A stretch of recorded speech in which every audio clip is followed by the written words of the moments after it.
Hello,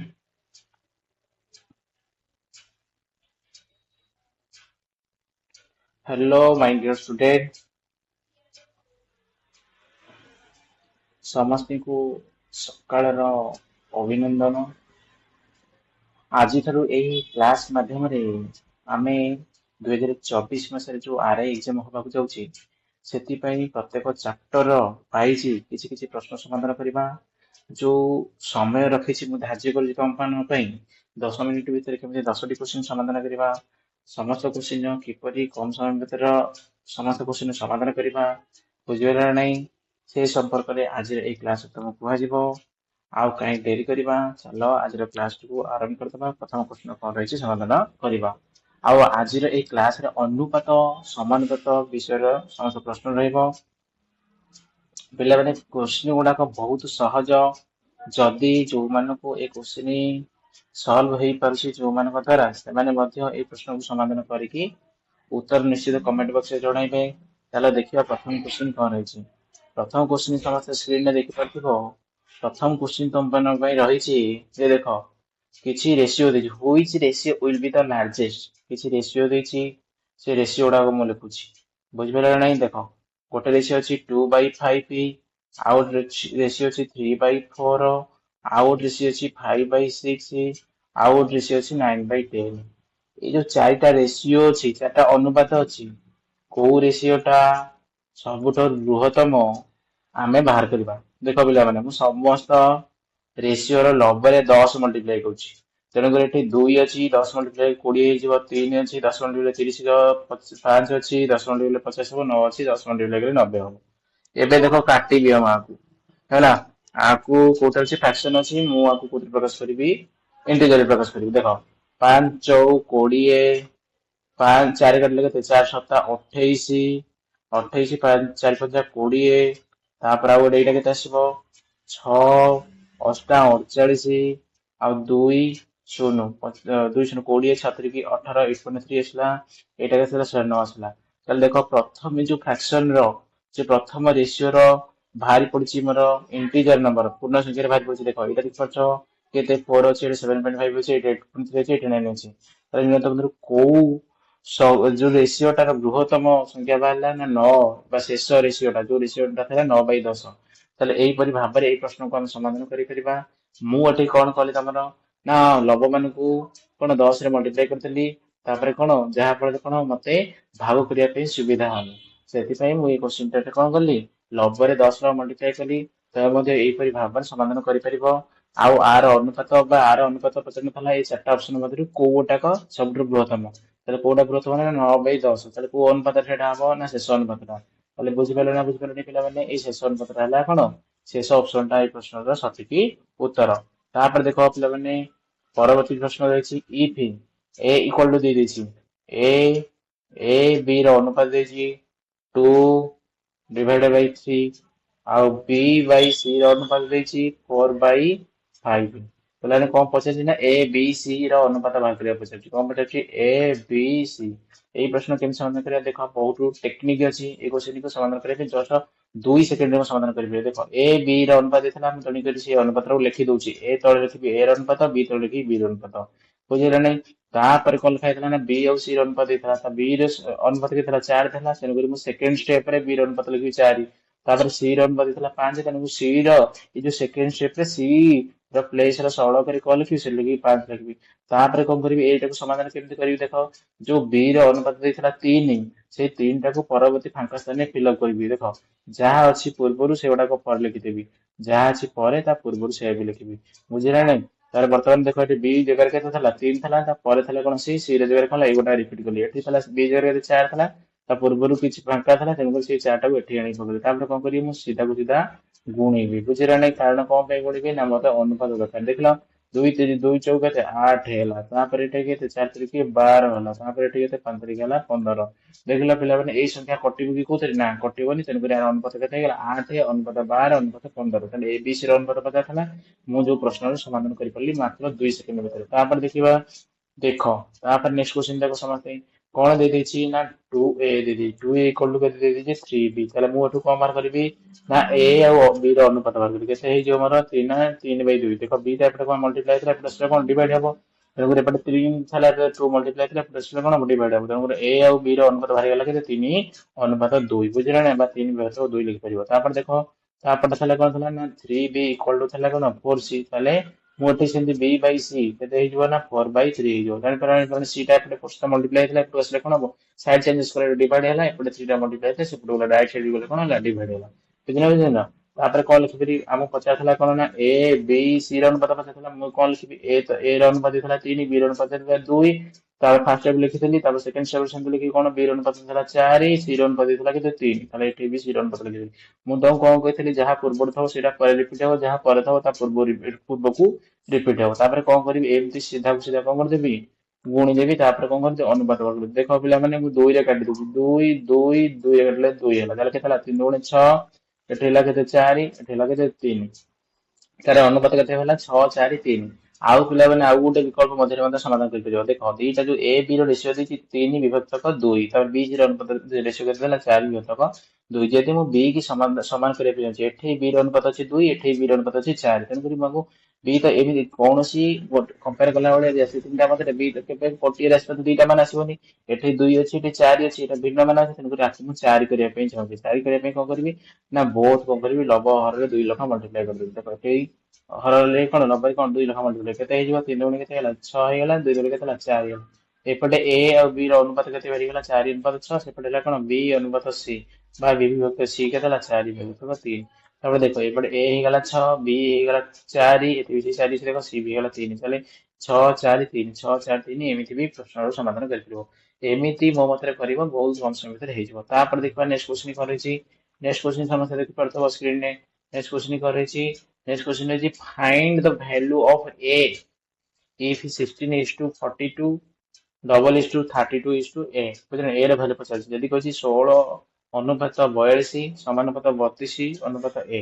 ହୁଏ ତାହେଲେ ଏ ର ମାନ ବାହାର କର ତାହେଲେ କେମିତି ବାହାର କରିବା ଆମେ ଜାଣିଛେ ଅନୁପାତ ମାନେ କଣ ବିଭକ୍ତ ଭଗ୍ନାଂଶରେ ପ୍ରକାଶ କରିପାରିବି 16/42 ସମାନୁପାତ ମାନେ ଇକ୍ୱାଲ ଦିଟା ଅନୁପାତ ଯେତେବେଳେ ପରସ୍ପର ସମାନ ହବ ସେତେବେଳେ କଣ ହେଇଯିବ ସମାନୁପାତ ଆସିବ ବୁଝିଲା ନାହିଁ ତେଣୁ 16/42 ଇକ୍ୱାଲ ଟୁ କେତେ ହେଲା 32 ବାଇ କେତେ ହେଲା ଏ ହେଲା ତାପରେ ମୁଁ କଣ କରିବି ମୁଁ କିଛି କରିବିନି ଖାଲି କଟାକଟି କରିବି ଦେଖ 16 କାଟିଲେ କେତେ 32 2 ହେଇଯିବ 2 ଏଠି 42 ଦୁଗୁଣେ କେତେ ହେଇଯିବ 84 ହେଇଯିବ ତାହେଲେ ଏ ର ମାନ କେତେ ବାହାରିଗଲା ରେ ଏ ର ମାନ ବାହାରିଲା କେତେ 42 ଦୁଗୁଣେ 84 ତାହେଲେ ଏଇ ପ୍ରଶ୍ନ କରିବା ପାଇଁ କେତେ ସମୟ ଲାଗିଲା ମତେ 1 ସେକେଣ୍ଡ ଲାଗିଲା ତାହେଲେ এই ପ୍ରଶ୍ନ ଦେଖିପାରୁଥିବ କେତେ ସହଜ ବହୁତ ସହଜ ଦେଖ ଧୀରେ ଧୀରେ ଆମେ ସ୍ମାର୍ଟଲି କଣ କରିବା ବଢିବା क्वेश्चन आड़को को क्वेश्चन आड़को ना हार्ड क्वेश्चन आड़को एबे वर्तमान सहज सहज क्वेश्चन करिया प्रथम हैला बुझने फाइंड द फोर्थ प्रोपोर्शन पचारटी फोर्थ प्रोपोर्शन केमते लिखबा जेंति पूर्व क्वेश्चन आइतला ए क्वेश्चन दिबा सेमति हम कोन पचारतला फोर्थ प्रोपोर्शन चतुर्थ अनुपातटी केते हो बोले पचारतला खाली कोन लिखिति प्रथम लिखिति 15 अनुपात 20 समान अनुपात 45 फोर्थ जगह केते लिखिति x लिखिति ताले मु केमति फ्रैक्शन प्रकाश करिबि ना 15 विभक्त 20 डबल इज टू कोन करबि इक्वल टू करिबि 45 बाई केते करिबि एक्स करी 15 काटिदेले 45 केते ହେଲା 3 ହେଲା गुणी देला पर केते ହେଇଯିବ ବଜ୍ର ଗୁଣନ କରିଦେବି क्रॉस मल्टीप्लिकेशन 3 * 20 केते ହେଇଯିବ 60 ହେଇଯିବ ତାହେଲେ x * 1 केते x ହେଲା x x * 1 एपटे 15 पाखरे केते अछि 1 अछि बज्र गुणन करदेले केते x * 1 x 20 * 3 केते 60 ତାହେଲେ ଏଇ ପ୍ରଶ୍ନଟା ବା ଚତୁର୍ଥ ସମାନ ପତ୍ର କେତେ ହେଇଗଲା 60 ହେଇଗଲା ବୁଝିହେଲା ବିବରଣୀ କେମିତି ବହୁତ ସହଜ ଏ ପ୍ରଶ୍ନଟା ସମାଧାନ କରିବା ପାଇଁ କଣ ରହିଛି ନା ପ୍ରାନ୍ତ ରାଶି ଦ୍ୱୟରେ ଗୁଣଫଳ इक्वल टू कौन मध्यम राशि द्वारा गुणफल देख 15 * x केमती डायरेक्ट भी एमती करिबो 15 * x = 20 * केते 45 ताले x = केते ହେଇଯିବ ना 20 * केते 45 डिवाइड बाय केते 15 15 केले केते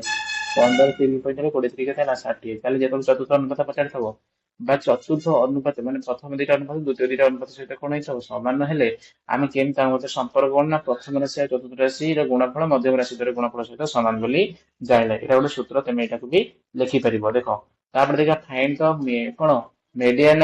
रेशियो ऑफ कोन 9, 16 देखो तार 9 और 16 ର मध्यवर्ती बा मध्याह्नवर्ती कोन संख्याटी बाहर करिया टाइम पचारछि हला देखो केमति समाधान करिया मध्याह्नवर्ती संख्याटी केमति बाहर करिया देखो मु आगे फर्स्ट अनुपात लिखि माने कर मध्यवर्ती संख्या पचारछि 9 ए जो मध्यवर्ती संख्या मध्य संख्याटा पचारछि तापर आंसर देखो ताको एमति लिखा जाई परिबो तो जानि मु कहिथिल त मु कोन आउट पूर्वरु ना प्रांतर जेतବେଳେ ଚାରିଟା ଅନୁପାତ ଥିବ ମଧ୍ୟମ ରାଶି ପଚାରିଛି ନା ତାହେଲେ ମଧ୍ୟମ ରାଶି ପାଇଁ ଗୋଟେ ଟେକ୍ନିକ ଅଛି କଣ ଅଛି ନା ପ୍ରାନ୍ତ ରାଶି ଧୀରେ ଗୁଣଫଳର ବର୍ଗମୂଳ ହେଲା କଣ ହବ ମଧ୍ୟମ ରାଶି ହେଇଯିବ ବୁଝିଲ ତାହେଲେ ଏଠି ଦେଖ କଣ କଲି ନା ପ୍ରଥମଟା ଥିଲା 9 ଥିଲା, ତାପରେ ମଧ୍ୟରେ ସେ ପଚାରୁଥିଲା ମୁଁ x ଲେଖିଲି, ତାପରେ ଡବଲ ଇସ୍ ଟୁ ଦେଲି, ତାପରେ x ଲେଖିଲି, ତାପରେ କଣ ଲେଖିଲି ଅନୁପାତ 16 ଲେଖିଲି। ଦେଖ ଆଉ କେମିତି କରିବି, ମୁଁ ଫ୍ରାକ୍ସନ ପ୍ରକାଶ କଲେ କେତେ ହେଇଯିବ ନା 9 ବାଇ କେତେ ହେଇଯିବ x ହେଇଯିବ, ଏଇଟା ଇକ୍ୱାଲ ଟୁ x ବାଇ କେତେ ହେଇଯିବ 16 ହେଇଯିବ। ବଜଣ କଲେ କେତେ ହେଇଯିବ ନା x ଇଣ୍ଟୁ x କେତେ x ସ୍କୋୟାର ଇକ୍ୱାଲ ଟୁ କେତେ 16 ଇଣ୍ଟୁ 9 କେତେ 144। ତାହେଲେ କେବଳ x କେମିତି ବାହାରିବ ନା ଏପଟେ ସ୍କୋୟାର ସେପଟେ ଗଲେ କଣ ହେଇଯିବ ବର୍ଗମୂଳ ହେଇଯିବ। 144 ବର୍ଗମୂଳ କେତେ ନା 12। ତାହେଲେ ଏଇ ପ୍ରଶ୍ନ ସଠିକ ଉତ୍ତର କେତେ ବାହାରିଲା ନା 12 ବାହାରିଲା। କିନ୍ତୁ ସୂତ୍ର କଣ, ଯେତେବେଳେ ମଧ୍ୟାନୁ ହେଲା ମଧ୍ୟାନୁବର୍ତ୍ତୀ ସଂଖ୍ୟାଟା ପଚାରିଥିବ, କୌଣସି ଗୋଟିଏ କ୍ରମିକ ସଂଖ୍ୟାରେ ମଧ୍ୟବର୍ତ୍ତୀ ସଂଖ୍ୟାଟା ପଚାରିଥିବ, ଏମିତି ସେମାନେ ପରସ୍ପର ସହିତ କିନ୍ତୁ ହଉଥିବେ କଣ ହଉଥିବେ ସମାନୁପାତ ହଉଥିବେ। ଦେଖ ଏ ଦିଟା ଯେମିତି ମଧ୍ୟାନୁବର୍ତ୍ତୀ ସଂଖ୍ୟା ପଡିଲା, ମୁଁ ତାକୁ ଲେଖିଦେଲି, କେମିତି ଲେଖିଲି ନା 9 ଇସ୍ ଟୁ x ଲେଖିଲି, ଆଉ ଗୋଟେ କଣ ଲେଖିଲି x ଇସ୍ ଟୁ କଣ ଲେଖିଲି 16 ଲେଖିଲି, ମଝିରେ କଣ ଲେଖିଲି ଏ ଦିଟା ଯେହେତୁ ପରସ୍ପର କଣ ସମାନୁପାତି, ତେଣୁକରି ସମାନ ଅନୁପାତର ଚିହ୍ନ ଦେଇଦେଲି, ବୁଝିଲା ନା ମଝିରେ। ତାହେଲେ ଏହାକୁ କଣ କରିବି 9 ବାଇ x ଲେଖିପାରିବି, ଆଉ କଣ x ବାଇ 16 ଲେଖିପାରିବି, ମଝିରେ କଣ ଡବଲ ଇସ୍ ଟୁ ଦେଲି, ତାପରେ ପ୍ରଶ୍ନ କିଛି କରୁନି, ଏଟାକୁ ସମାଧାନ କଲି। ଆର ସୂତ୍ର ବି ରହିଛି କଣ ନା ମଧ୍ୟମ ରାଶିର ବର୍ଗ ଇକ୍ୱାଲ ଟୁ ପ୍ରାନ୍ତ ରାଶି ଦ୍ୱାରା ଗୁଣଫଳ, ବୁଝିଲ ନା ନାଇଁ। ତାହେଲେ ମଧ୍ୟମ ରାଶି ତାହେଲେ x, ମଧ୍ୟ ରାଶିଟା ପଚାରିଥିଲା ସେଥିପାଇଁ x ବର୍ଗ ମାନେ x ସ୍କୋୟାର, ପ୍ରାନ୍ତ ରାଶି ଗୁଣ ଥିଲା 9 ଥିଲା, ଆଉ ଗୋଟେ ଥିଲା କଣ 16, ବୁଝିଲ ନା। ଏଇ ଦିଟା ଗୁଣଫଳ ସହିତ ସମାନ ବୋଲି ମଧ୍ୟ ରାଶି କୁହାଯାଇଛି ହେଲା। ତାପରେ ଦେଖିବା ନେକ୍ସଟ କ୍ୱେଶ୍ଚନ। ନେକ୍ସଟ କ୍ୱେଶ୍ଚନ ସମସ୍ତେ ଦେଖ,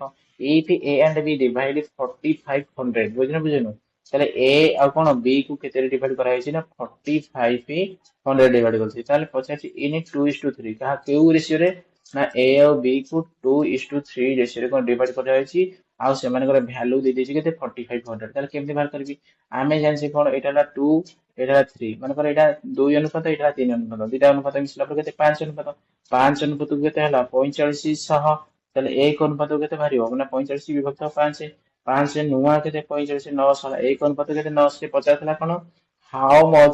much amount will be get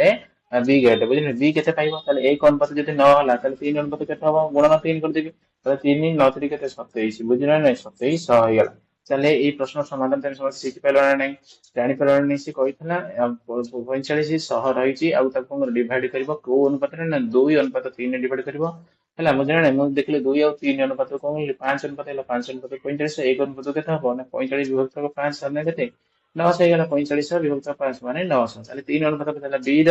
ଭାଗଟା ପଚାରିଥିଲା, ତାହେଲେ b ର ଭାଗ କେତେ ହେଲା 3 ଭାଗ ଅଛି, 3 ଭାଗ 1 ଭାଗ 900, 3 ଭାଗ କେତେ ହବ 9 3 2700। ଦେଖ ପିଲାମାନେ ଦେଖିବା, ଏଇଟା ଯଦି 2700 ହେଲା, ତାହେଲେ ଏଇଟା 2 ଭାଗ କେତେ ହବ 1800 ହବ, କେତେ ହେଇଯିବ 1800। ଆର ରେସିଓ ଦେଖିବା 2 ଅନୁପାତ 3 ବାହାରିଛି ନା ନାଇଁ, କେତେରେ କାଟି ପାରିବି 9 ରେ କାଟିବି, 900 ରେ ଦିଟା ଶୂନ କଟିଗଲା, ଆଉ କେତେ ହେଇଗଲା 9 18 ରହିଲା, 17 9 2 18, 9 3 27। ଦେଖିପାରିଲ ନାଇଁ। ତାହେଲେ ଏଇ ଯୋଉ ପଚାରିଥିଲା 2 ଅନୁପାତ 3 ରେ ଭାଗ କରାଯାଇ ଗଲେ 4500 କେତେ ପଡିବ, ତାହେଲେ ମୁଁ କଣ କରିବି, ଗୋଟେ ହେଲା 1800, ଗୋଟେ ହେଲା କେତେ 2700। ଯୋଉଟାର ଭ୍ୟାଲୁ ପଚାରିଥିଲା ସେଇଟାର ଭ୍ୟାଲୁ ଲେଖିବ। ସେ ପଚାରିଥିଲା b ର ଭ୍ୟାଲୁ, ମୁଁ ତେଣୁକରି b ର ଭ୍ୟାଲୁ ଟା ବାହାର କଲି 2700। ଦେଖିବା ନେକ୍ସଟ କ୍ୱେଶ୍ଚନ କଣ ହେଇଛି। ମୁଁ କହିଥିଲି ଆମେ 10 ମିନିଟରେ 10ଟା କ୍ୱେଶ୍ଚନ ଯୁକ୍ତ କରିବା ବୋଲି। ଦେଖ ଏବେ ବର୍ତ୍ତମାନ ଦେଇଛି ସମ୍ ଆମାଉଣ୍ଟ ଇଜ ଡିଷ୍ଟ୍ରିବ୍ୟୁଟେଡ, କିଛି ଆମାଉଣ୍ଟ କଣ ଡିଷ୍ଟ୍ରିବ୍ୟୁଟ କରାଯାଇଛି କାହା କାହା ମଧ୍ୟରେ, Ram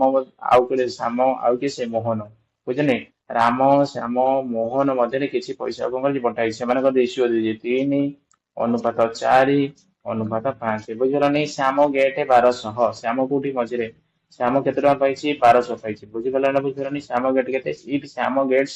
1200 then how much amount will Ram get, ବୁଝିଲେ। ରାମର କେତେ ଭ୍ୟାଲୁ ସେ ପାଇବ ବୋଲି ପଚାରିଛି, ବୁଝିଲ ବୁଝିଲ। 4 ଅନୁପାତ ଯଦି 1200 ହେଲା, ତାହେଲେ 1 ଅନୁପାତ କେତେ ହବ କଣ କରିବା ହରିଦେବି, 4 3 କେତେ 1200 300, 1 ଅନୁପାତ 300, 3 ଅନୁପାତ ପଚାରିଛି।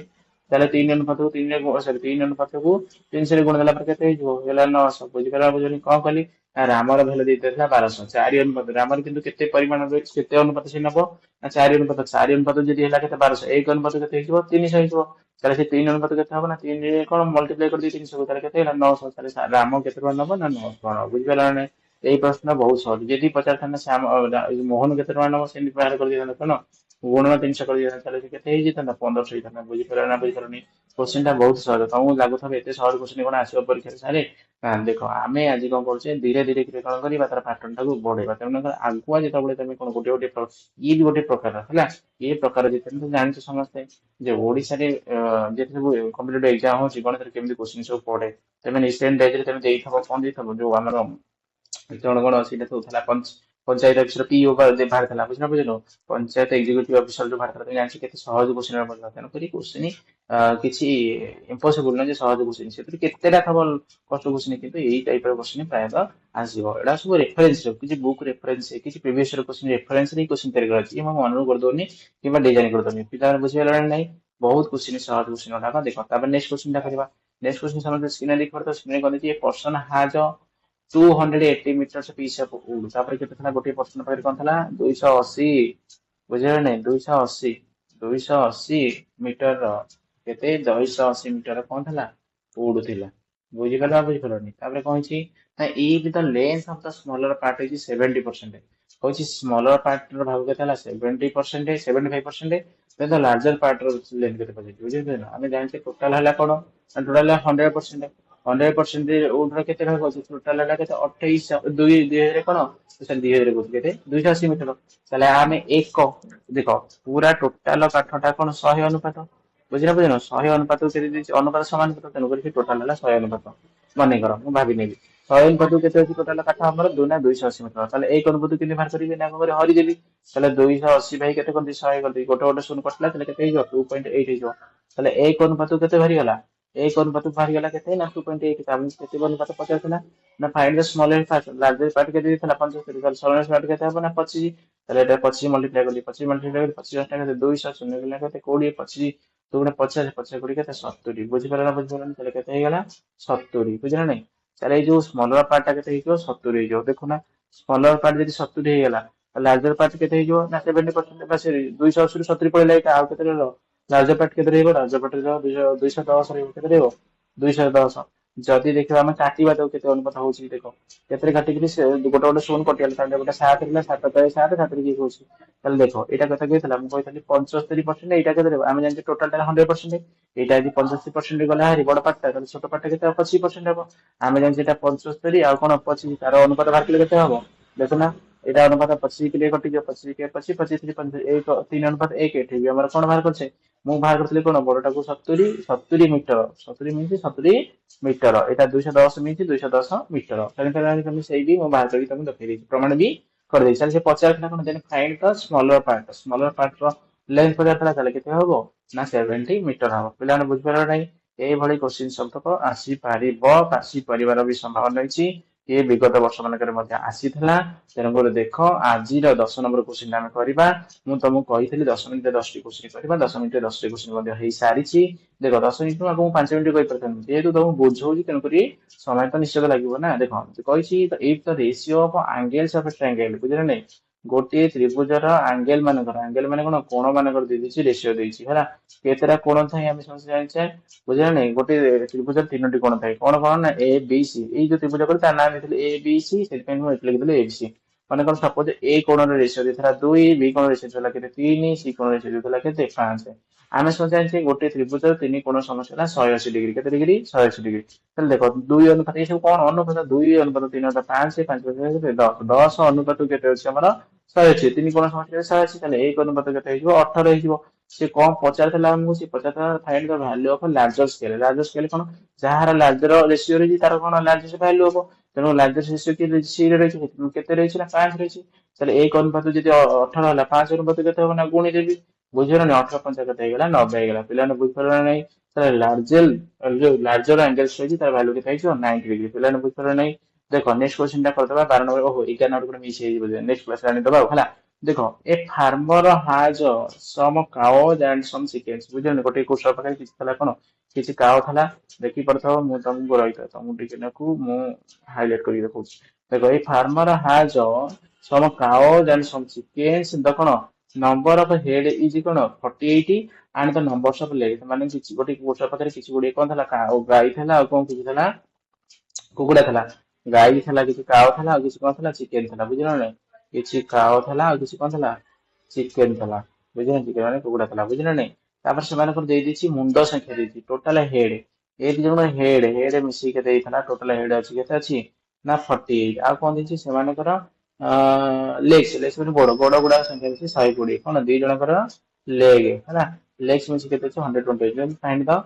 नंबर्स ऑफ कोन दिछि find the number of cow with the farmer से फार्मर रो केतोटी काउ अछि बोले गाई अछि बोले हमें गणी कहबा देखो सपोज तमे देखो हमें मानकर चिकेन लिखबा एक्स टी केते अछि एक्स अछि तले काउ केते हो टोटल 48 थला ना मानकर एटा चिकेन अछि 10 ता तले आंकर केते ई काउ केते रहि जिवो ना 48 10 केते 38 से बरि भारे हमें तो केतरा चिकेन अछि बोली हमें जानले केते कोन ले माने कर एक्स अछि चिकेन तने काउ केते हबो ना 48 माइनस एक्स मु जे तो तुमको कहउतली ଚିକେନ ଅଛି 10ଟା ତାହେଲେ କାଉ କେତେଟା ହବ ତାହେଲେ 48 ଏପଟେ ଦେଖିଲ ସେମିତି ଏଇଟା ହେଲା ଏକ୍ସ ଅଛି ଚିକେନ ତାହେଲେ କାଉ କେମିତି ବାହାରିବ ନା 48 ମାଇନସ ଏକ୍ସ। ତାପରେ ଆମେ ସମସ୍ତେ ଜାଣିଛେ ଗୋଟିଏ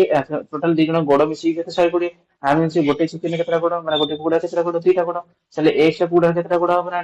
ଗୁଣନ ସରି ଗୁଣନ 2 କାରଣ ଗୋଟାରେ 2 ହେଲେ ଟୋଟାଲ ଏକ୍ସ ର କେତେଟା ହବ 2x ହବ କଣ ପାଇଁ 2 ମଲ୍ଟିପ୍ଲାଏ କରିକି ଦେଖ ମନେକର ସପୋଜ ଗୋଟେ 10ଟା କୁକୁଡ଼ା ଅଛି ତାହେଲେ କେତେଟା ଗୋଡ ହବ ଗୋଟାରେ 2ଟା ଲେଖା 10 ଗୁଣ 20 2 ଗୁଣିଆ ପଡୁଥିଲା ନା ନାଇଁ ଏଠି ସେମିତି ମନେକର ଏକ୍ସଟ୍ରା ଅଛି ତେଣୁକରି ଗୋଟାକର ଯୋଡା ରହିବ ତାହେଲେ ଏକ୍ସଟ୍ରା କେତେ ହବ 2 କୁ ମଲ୍ଟିପ୍ଲାଏ କରିଦେଲି ସେ ଟୋଟାଲ ନମ୍ବର ଅଫ ଚିକେନ ନେବେ ବୁଝିଲେ ନା ଆମେ ସେମିତି ଗୋଟେ ଗାଈରେ କେତେଟା ଗୋଡ ଅଛି 4ଟା ଗୋଡ ଅଛି 10ଟା ଗାଈରେ ପଚାରି ପଚାରି 40 ଗୁଣି ଦବ 4 ସେଇପରି ଭାବରେ ଆମର ଗାଈ ସଂଖ୍ୟା ତ କେତେ ଅଛି 48 ମାଇନସ ଏକ୍ସ ତେଣୁକରି ଏଠାରେ ବି କେତେ ମଲ୍ଟିପ୍ଲାଏ କରି 4 ମଲ୍ଟିପ୍ଲାଏ କରି ଆଉ ଦିଟାକୁ ମିଶେଇ ଦେଲା ପରେ କେତେ ହେଇଯିବ 120 ହେଇଯିବ ବୋଲେ ଗୋଡ କହିବା ଦେଖ 4 ଇଣ୍ଟୁ 48 ମଲ୍ଟିପ୍ଲାଏ କରିଦେବି ଦେଖ ଏଇଟା ମଲ୍ଟିପ୍ଲାଏ କଲେ କେତେ 4 32 4 ରୁ 16 3 କେତେ 19 ବୁଝିଲ ନା 16 3 19 ହେଲା ତାପରେ 4 ଇଣ୍ଟୁ x କେତେ 4x ପ୍ଲସ କେତେ 2x ଇକ୍ୱାଲ ଟୁ କେତେ ହେଇଗଲା 120 ତାପରେ କଣ କରିବି କହିଲ ଦେଖ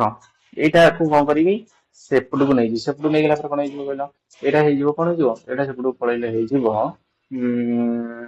କେତେ 2x ହେଇଯିବ କାରଣ 4x ହେଲେ କେତେ ଦେଖ ମାଇନସ 4x ପ୍ଲସ 2x କେତେ ମାଇନସ 2x ପାର୍ଶ୍ୱ ପରିବର୍ତ୍ତନ କଲେ ସେପଟକୁ ଗଲେ କେତେ ହେଇଯିବ ପ୍ଲସ 2x ସେପଟକୁ ମାନେ ଡାହାଣ ପାର୍ଶ୍ୱକୁ ହେଲା ପାର୍ଶ୍ୱ ପରିବର୍ତ୍ତନ ଯେତେବେଳେ କରିବା ଆମେ ଜାଣିଛେ ସମସ୍ତ ସଂଖ୍ୟାରେ କଣ ଯୋଉ ସାଇନ ଗୁଡାକ ପରିବର୍ତ୍ତନ ହେଇଥାଏ ଦେଖ ଏପଟେ ଅଛି କଥା 120 ଏପଟକୁ ଆସିବ ବାଁ ପଟକୁ ଆସିବ ବାଁ ପଟକୁ ଆସିଲେ ଫେଡା ହବ ତାହେଲେ 192 ରୁ 120 ଗଲେ କେତେ 72 କେତେ ହବ 72 ହବ ବୁଝିଲ ବୁଝିନ 72 70 20 90 92 ଠିକ ହେଲା 72 ତାହେଲେ 2x ଇକ୍ୱାଲ ଟୁ 72 ତାହେଲେ x ଇକ୍ୱାଲ ଟୁ କଣ କରିବି ନା 72 ବାଇ 2 କରିବି 72 ବାଇ 2 କଲେ କେତେ ହେଲା 36 6 12 ହେଲା ବୁଝିଲି 36 ତାହେଲେ x କଣ ବାହାରିଲା x ଟା କାହାକୁ ନେଇଥିଲି ନା କୁକୁଡ଼ା କେତେ ବାହାରିଗଲା କୁକୁଡ଼ା ସଂଖ୍ୟା ହେଲା 36 ଟୋଟାଲ ଥିଲା କେତେ 48 ତାହେଲେ କାଉ ସଂଖ୍ୟା କେତେ ହେଲା କଣ 12 ବୁଝିଲ ନାଇଁ ନା 12 ଦେଖ ଆମେ ଦେଖିବା ଗୋଡ କେମିତି 120 ହଉଛି ଦି ଜଣ ବାହାର କରିବା ଗୋଟେ ଗାଈ ଯଦି 12ଟା ଗାଈ ହେଲା ତାହେଲେ 4ଟା ଲେଖା ଜଣଙ୍କର ଗୋଡ ହେଲେ 12 ଗୋଟେ ହେଲା 48ଟା ଗୋଡ ହେଲା ବୁଝିଲ ବୁଝିଲ ତାହେଲେ ଚିକେନ କଣ ଗୋଟେ ଚିକେନ କେତେ ଦିଟା ଗୋଡ ହେଲେ ଟୋଟାଲ 46 କେତେ ହେଇଯିବ 72 ତାହେଲେ ଦେଖୁନ 48 ରେ ଆମେ ଯଦି କମ ମିଶେଇବା 48 ରେ 72 ମିଶେଇବା 120 ହଉଛି ନା ନାଇଁ ଦେଖ 2 ଆଉ 8 2 8 10 ଶୂନ 1 4 5 5 7 12 ଦେଖିଲ 120 ହେଲା ନା ହେଲାନି ଆଉ ସେମାନଙ୍କର ଦେଖ ଗୋଡ ସଂଖ୍ୟା କେମିତି ଆମେ ଦେଖିବା ଗୋଡ ସଂଖ୍ୟା କେମିତି ବାହାର କରିଦେଲି ଯେ ମୁଣ୍ଡ ସଂଖ୍ୟା ବାହାର କଲେ 48 ହଉଛି ହେଲାଣି ଦେଖ ଏଠି ହେଲା 12ଟା ଗାଈର 12ଟା ମୁଣ୍ଡ ଏଠି ଚିକେନ ହେଲା କେତେ 36ଟା ତାହେଲେ 36ଟା ଚିକେନ 36ଟା ମୁଣ୍ଡ 36 12 ମିଶିଲେ କେତେ 48 ହେଲା ନା ହେଲାଣି ତାହେଲେ এই ପ୍ରଶ୍ନ କେତେ ସହଜ ତମେ ଜାଣିପାରିଥାଉ ମୁଁ କଣ କଲି ନା ଚିକେନ କୁ ନେଇଗଲି ମନେକର ଏକ୍ସଟ୍ରା ଅଛି ତାହେଲେ କାଉ କେତେ ହବ ନା ଟୋଟାଲ ଥିଲା 48 ନା ତାହେଲେ 48 ରୁ ସେଟା ଚିକେନ ଟା ଫେଡେଦେଲା ପରେ କାଉ ବାହାରିବ ସେଠି 48 ମାଇନସ 6 କରିଦେଲି ଚିକେନ ଗୋଟେ ଚିକେନ ଯୋଡେ ଗୋଡ ତାହେଲେ ଟୋଟାଲ ଏକ୍ସଟ୍ରା କେତେ ହବ 2 ମଲ୍ଟିପ୍ଲାଏ କରିଦେଲି ତାପରେ ଏପଟେ କଣ ହେଲା ନା ଗୋଟେ କାଉର ହେଲା କଣ 4ଟା ଗୋଡ ଟୋଟାଲ ଯେତିକିଟା କାଉ ହେଲା ସେଠି 4 ମଲ୍ଟିପ୍ଲାଏ ଆଉ ଦିଟା ଗୋଡ ସଂଖ୍ୟା ମିଶିଲା ପରେ 120 ତାକୁ ସମାଧାନ କରିଦେଲି ଚାଲେ ଫଟାଫଟ ବାହାରିଗଲା ତମେ ଜାଣିପାରୁଥିବ ପିଲାମାନେ ଦେଖ ପିଲାମାନେ ଆଜିର କ୍ଲାସ କେମିତି ଲାଗିଲା ନିଶ୍ଚିତ ତମେ କମେଣ୍ଟ ବକ୍ସ ରେ ଜଣେଇବ ହେଲା ବୁଝିଲ ନାଇଁ ଆଉ କଣ କରିବ ଦେଖ ତମେ କଣ ଚାହୁଁଛ ବୁଝିଲେ କେତେବେଳେ ତମର ଭିଡିଓ ଆବଶ୍ୟକ ହଉଛି ତମକୁ କେତେବେଳେ ଫ୍ରି ସମୟ ରହୁଛି ତମେ କୋଉ ସମୟରେ ପଢିପାରିବ କୋଉ ସମୟରେ ତମ ଏକ୍ଜାମ ପାଇଁ ତମ ଫ୍ୟୁଚର ପାଇଁ ମାନେ କଣ ଟିକେ କଣ ସବୁ ତମେ ଛାଡିକି 2 ଘଣ୍ଟା 3 ଘଣ୍ଟା ତ କମ ସେ କମ ଦବାକୁ ପଡିବ ନା ଯେହେତୁ ତମ ଏକ୍ଜାମ ପାଖ ହେଇଗଲାଣି ଆଉ ବହୁତ କମ ସମୟ ଅଛି ତେଣୁକରି ଆମେ ଏମିତି କଣ କରିବା ପ୍ରତ୍ୟେକ ଦିନ 10 ମିନିଟ ଭିତରେ କଣ କରିବା 10ଟି କୋଶ୍ଚିନ୍ ସମାଧାନ କରିବା ଦେଖିଥବା ଆଜି ତମକୁ କ୍ଲାସ ରେ କେତେ ଥିଲା ନିଶ୍ଚିତ ଜଣେଇବ ଆଉ ଦେଖିଥବ କେତେ ଗୁଡେ କୋଶ୍ଚିନ୍ ଆମେ କଣ କଲେ ସର୍ଟ ଟେକ୍ନିକ କେମିତି ସମାଧାନ କଲେ ଏଇଭଳିଆ ଧୀରେ ଧୀରେ ତମେ ଦେଖିଥବ ଯେମିତି ହେଲା ଗାଈ କୁକୁଡାକୁ ନେଇ ଗୋଟେ ଗଣେଶ ସମାଧାନ କରାହେଲା ତ ଏଇପରି କୋଶ୍ଚିନ୍ ଗୁଡାକ ଆଗକୁ ଆସିବ ଧୀରେ ଧୀରେ କଣ ଆସିବ ତାର ଲେବୁଲ ବଢି ବଢି ଚାଲିବ ତେଣୁ ସମସ୍ତେ ସବୁଦିନ ଆସିକି ନିଶ୍ଚୟ କ୍ଲାସ ଦେଖ ତା ସହିତ କଣ ଡାଉଟ ରହୁଛି କୋଉଠି ନ ବୁଝି ପାଇଲ ବା କୋଉଠି ତମର ଆଉ କଣ ଚାହୁଁଛ ତମେ ଆଉ ନିଶ୍ଚିତ କମେଣ୍ଟ ବକ୍ସରେ ଜଣାଅ କଣ ସେ ଜଣେଇଲେ କଣ ହବ ନା ମୁଁ ସେଇ ଅନୁସାରେ ତମକୁ ପ୍ରସ୍ତୁତ କରିବି ଭିଡିଓ ତାପରେ ମୁଁ ଦେଖୁଯିବି କଣ ପାଇଁ ନା ମୁଁ ଭିଡିଓ ପୋଷ୍ଟ କରିବି ତାପରେ ଦେଖିବି କମେଣ୍ଟ ବକ୍ସରେ କଣ ଆସୁଛି କଣ ଚାହୁଁଛନ୍ତି ଯୋଉମାନେ କ୍ଲାସକୁ ଦେଖୁଛନ୍ତି ଶେଷ ପର୍ଯ୍ୟନ୍ତ ସେମାନେ କଣ ଚାହୁଁ ତାଙ୍କର କଣ ଦରକାର କମିଂ କ୍ଲାସରେ କଣ ଆସିଲେ କୋଉ ଚାପ୍ଟର କଲେ ତାଙ୍କୁ ଭଲ ହବ କୋଉଠି ଡାଉଟ ରହିଲା କଣ ହେଲା ମୁଁ ତାଙ୍କୁ ନିଶ୍ଚିତ ଗାଇଡାନ୍ସ କରିବି ପିଲାମାନେ ରହୁଛି ଧନ୍ୟବାଦ ନେକ୍ସଟ କ୍ଲାସରେ ଦେଖା ହବ